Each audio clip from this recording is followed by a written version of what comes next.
One Question is brought to you by Turnkey Search, a top industry search firm since 1996.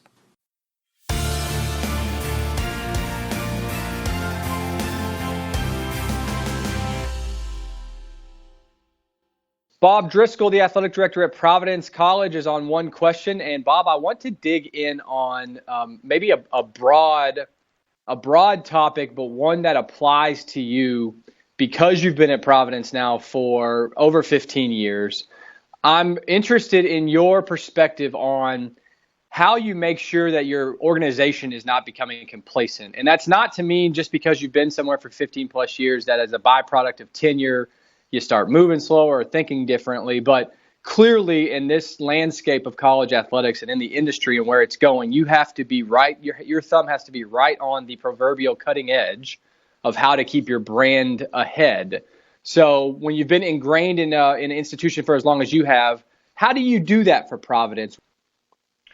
Well, it lives in what I call a conversation of possibility. I have a life's coach, a guy named Rolland Todd, who was an NBA head coach, and I've been working with him for 30 years, both when I was at Cal and here, and I have a weekly phone call with him, and he's taught me the concept of a conversation of possibility, and I've used that ever since I've been at Providence, and it starts with if the goal, and my goal has always been to create the model program in college athletics.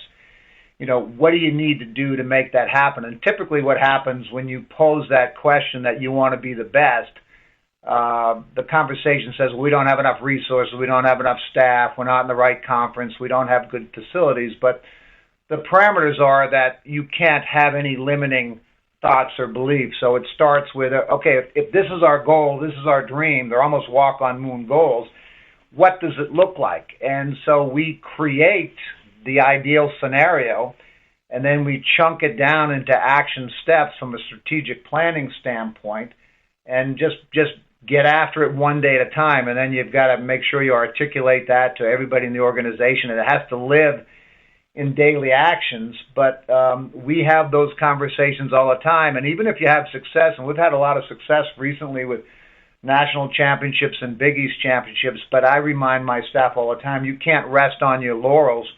You have to keep asking the question, okay, what's next? What's missing? And you almost have to create a culture that encourages, failure, because I'm a strong believer that you learn from the mistakes that you make. And if you're playing it safe, you're never going to be great at anything. So you have to reward challenges and failures, and then figure out how do you rebuild it and start over again. So it lives in what I call a conversation of possibility. And I'm going to put you on the spot here a little bit, but can you identify in your tenure at Providence some of those risks you've taken that haven't worked out, but have been beneficial for you and the team long term because of what you learned? Yeah, the risk. Sometimes I've hired people that I thought, they were high profile, really successful people that just weren't a good fit for us and in our culture. And and as a leader, I'm judged based on who I hire. And I've hired some people that when I've gotten into it, I realized they weren't the good fit. And I had to be courageous enough to say, listen, I've made a mistake, and be honest enough with the people I've hired to say, hey, this is not going to work out for you or for me, and I need to help you find a place to land, and so we can move on.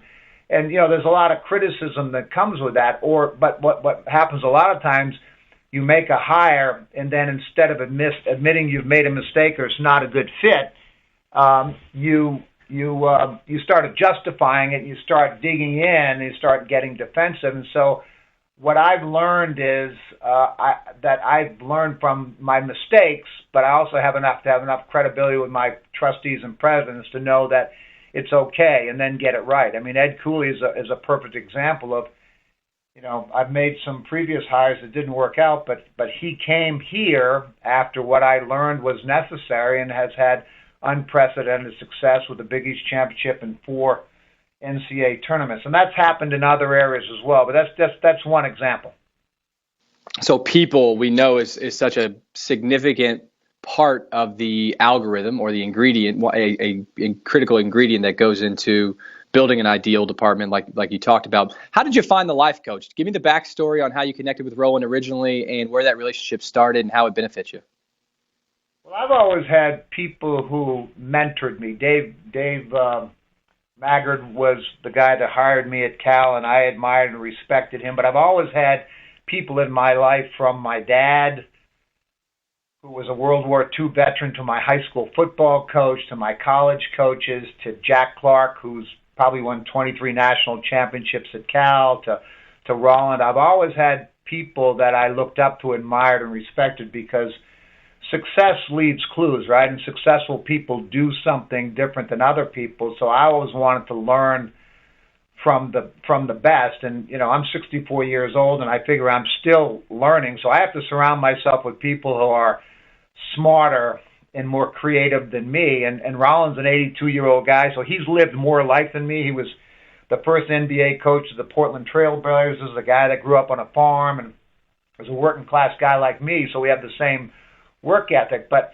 he's a guy that I know has my best interests at heart, and I can tell him about my hopes and dreams and fears and everything else, and he's going to tell me what I need to hear, because as the leader of the organization, oftentimes you're the emperor with no clothes, where people tell you what you want to hear, but that's not what you need to hear. So he's been a guy that has been brutally honest with me, and I just need that counsel on a weekly basis, and that's really helped me see the bigger picture.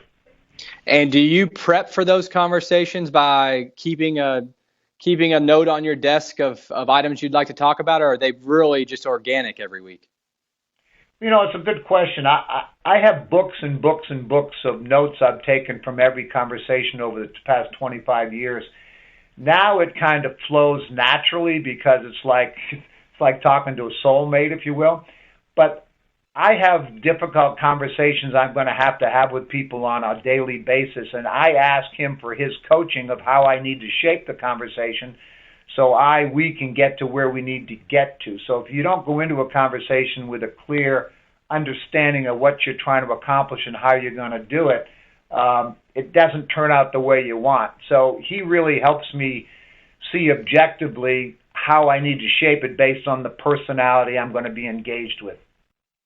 And that's today's One Question, brought to you by Turnkey Search, a top industry search firm since 1996. One Question is designed to give D1 Ticker subscribers valuable insights on how executive leaders in college athletics think about key issues on their respective campuses, in their departments, or within their leagues and conferences. One Question is brought to you by Turnkey Search, a top industry search firm since 1996.